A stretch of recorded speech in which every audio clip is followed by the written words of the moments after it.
এই পানী যোগান আজি 2 বছৰ আগতেই প্ৰতিষ্ঠা কৰিছিল আৰু এতিয়ালৈকে বৰ্তমান এই পাইপ চাইপ জমাই থোৱা আছে।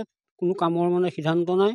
ঠিকাদাৰসমূহে কি কৰিছে সেইটোতো আমি নাজানো বাৰু ইমান বিশেষকৈ, কিন্তু চৰকাৰক আমি এটা বিলম্ব অনুৰোধ জনাইছোঁ যে চৰকাৰে আমাক এই পানী যোগানটি সুচাৰুৰূপে পৰিচালনা কৰি যেন আমাক খোৱা পানীৰ ব্যৱস্থাটো কৰি দিয়ে বুলি আমি চৰকাৰক বিলম্ব অনুৰোধ জনোৱা হৈছে। কি ক'ব, পানী যোগান আঁচনিটো নিৰ্মাণ হ'ল কিন্তু পানী আজিলৈকে সেইটোৱে কাৰ গাফিলতিৰ কাৰণে এই বস্তুটো এনেকুৱা এলাগতীয়া হৈ পৰি আছে নাজানো।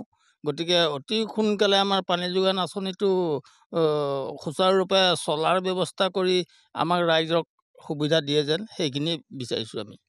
যিহেতু 2 বছৰ পূৰ্বে নিৰ্মাণ হ'ল এই পানী যোগান আঁচনিটো, পাইপসমূহ জমা হৈ আছে। হয়, আমি এই এতিয়া পুখুৰী পানী যিখিনি লেতেৰা পানী খাই আছোঁ, এই যোগানটো আমাৰ হ'ব লাগিছিলে ইতিমধ্যে, কিন্তু আজি 2 বছৰ পূৰ্বে নিৰ্মাণ কৰা এই আঁচনিটো আজিলৈকে হোৱা নাই। মই ভাবিছোঁ আপোনালোকে এইটো আঁচনি সম্পূৰ্ণৰূপে প্ৰতিষ্ঠা কৰক।